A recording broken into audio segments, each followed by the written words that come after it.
Hello दोस्तों, आज मैं आप लोगों के लिए लेकर आया हूँ कि जर्नल एंट्री कैसे किया जाता है। ये 11th क्लास के लिए बहुत ही इम्पोर्टेंट टॉपिक है।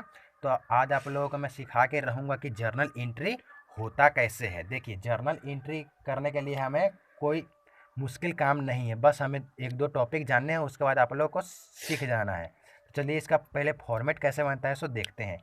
इसका फॉर्मेट बनता है जैसे दोस्तों, देखिए इसमें 5 खंड होते हैं जर्नल एंट्री के में, जो मैं अभी आपको बना के दिखा रहा हूँ। पहले में आता है कि यहाँ पर हम लोग डेट लिखेंगे। पहले में आएगा डेट, उसके बाद रेखा ऐसे खींचेंगे। डेट के बाद आता है दोस्तों पार्टिकुलर्स। पार्टिकुलर्स का मतलब होता है दोस्तों विवरण। Particulars, particulars. उसके बाद आता है दोस्तों एल एफ। एल एफ का फुल फॉर्म होता है दोस्तों लेजर फोलियो। एल एफ का फुल फॉर्म होता है लेजर फोलियो, जिसका मतलब होता है खाता पृष्ठ संख्या। खाता पृष्ठ संख्या। उसके बाद आएगा अमाउंट, यानी कि अमाउंट। अमाउंट मतलब होता है दोस्तों रुपए। आप लोगों को तो पता ही होगा कि अमाउंट का मतलब क्या होता है। अमाउंट आएगा। अमाउंट इसमें दो आएगा, एक डेबिट साइड का, एक क्रेडिट साइड का। तो ये जो है पहले वाला डेबिट साइड का, दूसरा क्रेडिट साइड का। अमाउंट ये हो जाएगा दोस्तों क्रेडिट साइड, और ये हो जाएगा डेबिट साइड। उसके बाद ऐसे हम रेखा रेखा को विड्रॉ करेंगे। रेखा विड्रॉ करेंगे। उसके बाद देखते हैं कि इसका क्वेश्चन। देखिए दोस्तों, पहले इसमें नियम था 5 खंड होते हैं, 1 2 3 4 5। इसमें हमें लेजर फोलियो का जो ये जो लाइन है, इसमें हमें कुछ नहीं लिखना है बस, लेकिन ये लाइन बनाना बहुत ही ज़रूरत है। ये बनाना है यह। उसके बाद देखते हैं कि क्वेश्चन। देखिए, मैं पहले ही ऑलरेडी लिख रखा है यहाँ पे। यहाँ पर हम लोग देखेंगे कि कैसे कैसे एंट्री होता है इसका। हम देखेंगे कि यहाँ पे देखिए, नगद माल खरीदा गया है 2019 जुलाई 1 को। नगद माल खरीदा गया है 25,000 का अमाउंट का खरीदा गया है नगद माल। तो हमें पता है कि अगर बिजनेस में कोई सामान आता है तो डेबिट करते हैं, और जो बिजनेस से जाता है उसे क्रेडिट करते हैं। तो यहाँ पर देखिए, हम लोग पहले डेट डालेंगे। पहले तो इसका एंट्री होता है, इसमें डेट डालेंगे 2019 जुलाई 1। 2019 जुलाई 1 पहले, सबसे पहले हम लोग डेट डालेंगे, उसके बाद एंट्री करेंगे। बोल रहा है कि क्वेश्चन में कि नगद माल खरीदा 25,000 का। 25 तो हमें पता है ना कि अगर बिजनेस में जो कुछ भी आया, जो कुछ बिजनेस में आता है उसे डेबिट करते हैं, और जो बिजनेस से जाता है उसे हम लोग क्रेडिट करते हैं। तो बिजनेस में क्या आ रहा है? माल आ रहा है, यानी कि माल आ रहा है बिजनेस में। तो हम इतना अमाउंट, जितना का आया है इतना अमाउंट से हम डेबिट करेंगे। तो यहाँ पर लिखेंगे माल को हम लोग परचेज बोलेंगे। यहाँ पर गुड्स, माल को ये तो इंग्लिश में गुड्स बोलते हैं, लेकिन यहाँ पर गुड्स नहीं एंट्री होता है। क्या होता है? Purchases account. यहाँ पर देखिए दोस्तों, परचेजेज, यहाँ पे सॉरी, यहाँ से लिखूंगा मैं परचेजेज अकाउंट। डी आर होगा, यानी कि डेबिट। कितना से है दोस्तों? कितना से है दोस्तों? यहाँ पे अमाउंट 25,000, तो हम यहाँ डेबिट करेंगे 25,000 से। 25,000। उसके बाद हमारे बिजनेस से जा क्या रहा है? तो कैश जा रहा है, नगद खरीदा गया है इसलिए कैश जा रहा है। तो ये लिखेंगे to cash account. To cash account. To cash account. यहाँ पर कैश अकाउंट जितना से डेबिट हुआ है उतना से ही हम क्रेडिट भी करेंगे, 25,000। उसके बाद हम लोग नरेशन लिखेंगे। यहाँ पे नरेशन लिखना बहुत ही ज़रूरत है। अगर नरेशन नहीं लिखेंगे तो सामने वाला समझ नहीं पाएगा कि इसमें हुआ क्या है। तो नरेशन लिखने का एक तरीका है, जैसे कि पहले में हम लोग लिखेंगे, कोष्ट के अंदर ही लिखते हैं, छोटी कोष्ट के अंदर में लिखते हैं। तो बेइंग, बेइंग के बाद आएगा दोस्तों जो नाउन होता है। तो नाउन उसमें क्या है? गुड्स, यानी कि परचेज जो हमने किया है वो गुड्स क्या है? नाउन ही है। तो यहाँ पर नाउन को हम पहले लिखेंगे, बेइंग के बाद नाउन लिखेंगे, यानी कि बेइंग गुड्स। गुड्स, गुड्स ही खरीदे ना, गुड्स क्या है? नाउन है। अब परचेज किए हैं ना, ये खरीदे हैं, तो पास्ट पार्टिसिपल आएगा। उसके बाद being goods purchased. Purchased with cash. Cash में हुआ है तो इसीलिए हम लोग बोलेंगे विथ कैश। उसके बाद हम लोग दोस्तों ये कोष्ट बंद करेंगे और ऐसे ये रेखा खींच देंगे। उसके बाद ये लाइन थोड़ा हम बड़ा कर लेते हैं, ताकि हमें दो चार अभी एंट्री में आपको लोगों को बताऊंगा, ताकि आप सीख ही जाओ। ये लाइन भी हमको लेकर भी चलना है। इसका ऐसे तो कोई काम नहीं है, लेकिन इसको लेकर चलना पड़ता है। उसके बाद अगला डेट को बता रहा है, जुलाई 2 को नगद फर्नीचर खरीदा है। जुलाई 2 को 5,000 का नगद फर्नीचर खरीदा है। तो हमारे बिजनेस में आ क्या रहा है? क्या आ रहा है? फर्नीचर आ रहा है। और जा क्या रहा है?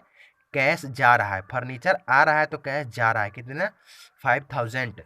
तो हम लिखेंगे पहले फर्नीचर, डेट डालेंगे पहले जुलाई 2, जुलाई 2 फर्नीचर अकाउंट। फर्नीचर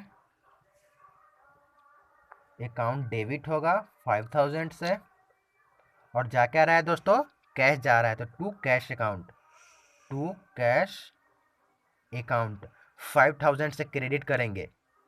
ओके दोस्तों, सॉरी दोस्तों, यहाँ पे मैं इसमें लिख दे, इसमें कुछ होता है, आप लोगों को सुधार लीजिएगा, ये यहाँ पे होता है, ये एलएफ है, इसमें कुछ नहीं होगा दोस्तों, मैं सॉरी बोलना चाहूँगा, यहाँ पे इसमें कुछ नहीं होगा, ये अमाउंट है तो अमाउंट का डेबिट साइड में जो क्रेडिट है वो क्रेडिट में लिखा, उसके बाद हम लोग नरेशन लिखेंगे, नरेशन लिखना भूलना नहीं है।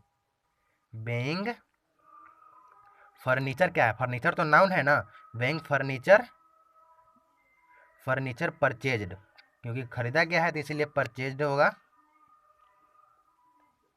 फिर इसको हम लाइन खींच देंगे, ये इसी लाइन तक रहेगा, पार्टिकुलर के लाइन तक ही खिंचाएगा, ये कोष्ट में बंद कर देंगे। उसके बाद अगली डेट को देखते हैं, अगली डेट जुलाई 9 को है, नगद माल खरीदा 17,000, नगद माल खरीदा गया है, यहाँ पर भी नगद माल खरीदा गया है 1 जुलाई को, फिर खरीदा गया है 9 जुलाई को, 9 जुलाई को कितने का, 70,000। तो आप देखिए, मैं इसे बताऊंगा नहीं, सिर्फ लिख दूंगा, ये आप लोगों को बताना है। यहाँ पे एक छूट गया दोस्तों, ये श्याम को माल बेचा, श्याम को माल, जैसे कि दोस्तों यहाँ पर देखिए नाम दिया गया है, नाम दिया गया है श्याम, श्याम को माल बेचा, श्याम यानी कि ये कैसे है, उधार माल बेचा गया है, यहाँ पर नाम दिया हुआ, ये नहीं बताया गया है कि उधार है या नगद है, अगर नाम दिया है तो हम समझेंगे कि उधार में ही हुआ है, यानी कि श्याम को माल बेचा, तो श्याम हमारा डेटर बन जाएगा, तो श्याम को हम यहाँ पर डेबिट करेंगे, जुलाई 5, जुलाई 5, जुलाई 5 को श्याम, श्याम श्याम के आगे हम लोग दोस्तों अकाउंट नहीं लगाते, अगर अकाउंट लगाना होगा तो हम लोग ऐसे पहले ये कॉमा ऊपर से दे के एस लगाएंगे, उसके बाद अकाउंट लगाएंगे दोस्तों, ठीक है दोस्तों।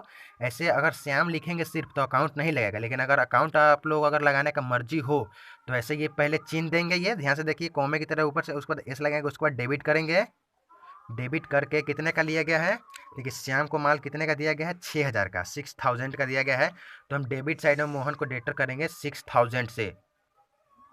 और हमारे पास गया क्या है, हमारे पास से माल गया है तो सोल्ड अकाउंट यानी कि सेल्स अकाउंट होगा, सेल्स जो है तो प्रथम रूप है भर का, और सोल्ड जो है थर्ड रूप है, इसलिए हम लोग श्याम यहाँ पर सेल्स अकाउंट करेंगे, टू टू सेल्स अकाउंट करेंगे, सेल्स अकाउंट डेबिट 6,000, 6,000 का हो जाएगा। उसके बाद आता है कि नगद माल खरीदा, फिर से दोस्तों देखिए नगद माल खरीदा गया है 17,000 का, देखिए पहले इसका तो हम लोग नरेशन लिख लेते हैं,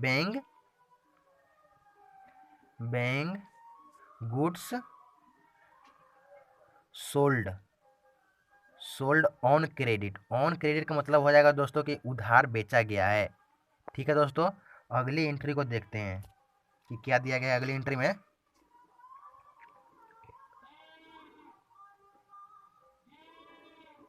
देखिए दोस्तों ये जो है, जो दोनों तरफ का जो भी अमाउंट रहेगा दोनों बराबर रहेगा, जितना डेबिट साइड का अमाउंट रहेगा कभी भी उतना क्रेडिट साइड का अमाउंट बराबर रहेगा दोनों। अगर अगर कहीं पे गड़बड़ हुई, यानी कि ये ज़्यादा ये कम हो गया या फिर ये ज़्यादा ये कम हो गया, तो समझ लेना कि हमें ये गलत हो रहा है कहीं पे। उसके बाद अगली डेट को देखते हैं कि नगद माल खरीदा गया 9 जुलाई को, 9 जुलाई को 17,000 का नगद माल खरीदा गया था, जुलाई 9, जुलाई 9 को माल खरीदा गया है नगद, तो यानी क्या होगा, purchases account debit, purchases account debit होगा, 17,000 से खरीदा गया है, इसलिए 17,000 से हम परचेज अकाउंट को डेबिट करेंगे, और हमारे जा क्या रहा है बिजनेस से, कैश जा रहा है, तो to cash account, to cash account हो जाएगा क्रेडिट 17,000 से। उसके बाद क्या लिखना है, हमें नरेशन अभी लिखना है, तो लिखेंगे बेइंग गुड्स परचेज्ड, देखो दोस्तों हम ऐसे भी लिख देंगे ना परचेज्ड, तो भी कोई गड़बड़ नहीं होगा, ये विथ कैश आप लगाइए नहीं लगाइए आपकी मर्जी है। नरेशन हो गया, बंद कर दिए। उसके बाद आते हैं अगली एंट्री पर, देखते हैं कि बोल रहा है 14 जुलाई को किराया दिया, मतलब बिजनेस जिस दुकान में हो रहा है बिजनेस, उस दुकान का किराया, वो भाड़े का दुकान है तो मकान मालिक को 3,000 किराया दिया, तो यहाँ पे रेंट मतलब दिया क्या जा रहा है, हमारा कैश जा रहा है, तो कैश क्या होगा, क्रेडिट होगा। हम जानते हैं ना, मतलब कि बिजनेस से जो कुछ भी जाता है वो क्रेडिट होता है, तो यहाँ पर रेंट अकाउंट होगा डेबिट, 14 जुलाई है, जुलाई 14, इसलिए रेंट अकाउंट होगा डेबिट, 3,000 है, 3000 से हम लोग डेबिट करेंगे, जा क्या रहा है बिजनेस से, कैश जा रहा है, तो to cash account, to cash account 3000, narration लिखेंगे, बैंक रेंट पेड, उसके बाद ये बंद करेंगे।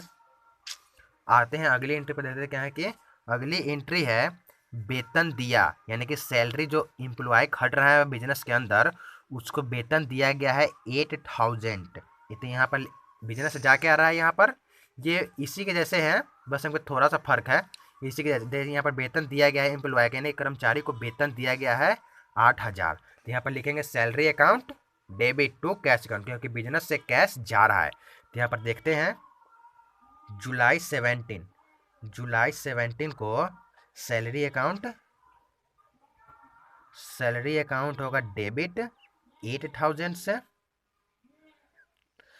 टू कैश जा रहा है तो टू कैश अकाउंट 8000। उसका इसका नरेशन लिखेंगे, बैंक सैलरी पेड,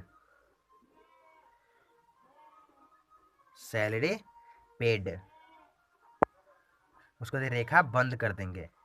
अब देखते हैं कि अगर हमें चेक करना है कि हमारा जर्नल एंट्री सही हुआ है या नहीं हुआ है, तो हम लोग इसका एंट्री देख लेते हैं कि कितने, जैसे अगर इस तरफ का भी अमाउंट और इसका भी अमाउंट अगर बराबर हो गया तो हम लोग को समझ लेना है कि एंट्री क्या हुआ है, बिल्कुल सही हुआ है। चलिए देखते हैं इनका 25, 5, 30, 6, 36, 17, 53, 3, 56, 8, 64,000। तो हमारा टोटल अमाउंट कितना आ रहा है, डेबिट साइड का 64,000 आ रहा है,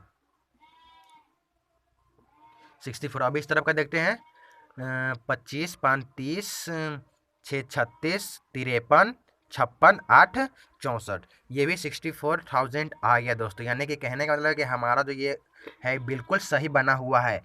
आज के लिए दोस्तों इतना ही। अगर आप लोगों को कुछ मिस्टेक हो गया, आप लोगों को कुछ कन्फ्यूजन होगा, तो आप लोग मुझे कमेंट बॉक्स में ज़रूर पूछिए। थैंक यू, धन्यवाद।